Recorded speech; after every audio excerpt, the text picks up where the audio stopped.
Propaganda, a buzzword in the 21st century. Throughout the world, countries, ideologies, political movements, they're all duking out an information war, a war to win your thoughts and feelings by any means necessary. Before applying the word propaganda, though, you must understand what it is. Propaganda is the dissemination of information, facts, arguments, rumors, half-truths, or lies to influence public opinion. Simply put, propaganda is any media or idea spread to influence public opinion. It doesn't have to be lying in nature, but propaganda often speaks lies or omits vital facts. We all witness propaganda every day, and you probably don't even recognize it. Sure, there are obvious examples, like political ads slandering the opponent or sharing their views. But what some people fail to realize is that channels those ads are on are often heavily propagandized as well. Channels like Fox News, OAN, and other 24/7 news stations often become pawns of political players, spreading stories or opinions that often intentionally neglect vital information to support their political party. Along with major news sources, sites like Twitter or Facebook often facilitate the spread of propagandized media, a problem that is only made exponentially worse by the rise of social media algorithms. They constantly show you what you want and push people further into extremism, an idea commonly known as echo chambers. So it has been made clear, the US obviously faces a mass dissemination of propaganda every day. But was it always like this, and how did we get here? The word propaganda first entered the public consciousness during the 17th century. Pope Gregory set up a congregation of cardinals whose job was to spread and regulate faith in heathen lands. In order to train, the priests would have to attend a college of propaganda, so that is the origin of the word, shockingly accurate to what we would consider propaganda today. While propaganda as a word was only invented 300 years ago, the idea of it has been around since ancient Greeks. They would use plays, books, conventions, and fairs to spread gossip, ideas, and lies about other candidates. As long as society has had a sense of common knowledge and common goals, there has been a use of propaganda. So pamphlets, newspapers, plays, conventions, and street gossip were spreading propaganda up to the 19th century.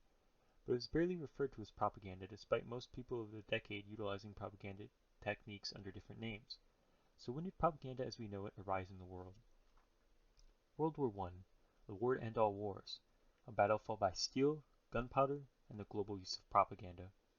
Hatred towards the enemy and love for thy country was ingrained into the population of countries during World War I.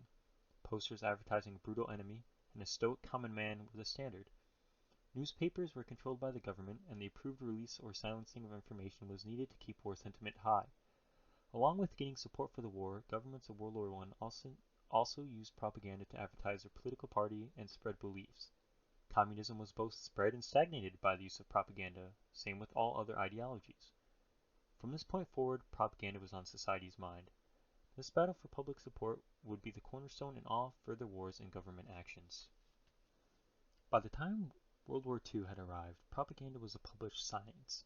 Famously, Nazi propaganda, led by Joseph Goebbels, turned a whole nation against minorities, political enemies, and surrounding countries, effectively brainwashing the population into conformity and support, and suppressing those who didn't follow along. All major nations of the war used propaganda to recruit, create national sentiments, and pit their populations against other countries. Places like the US would utilize posters, newspapers, and movies to create war support. It wasn't just authoritarian countries using propaganda. Darkly enough, the United States also suppressed dissenting political opinions during wartime, just like the Soviet Union, the Japanese, Germans, and more.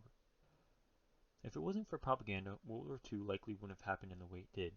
It could even be argued that if propaganda wasn't as prevalent in Germany as it was, Germans would have never committed the Holocaust or other major atrocities.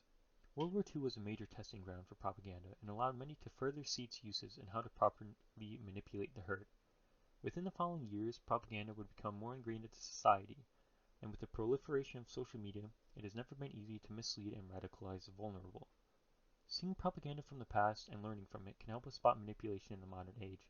Thinking critically and mindfully will let you see how prevalent it truly is.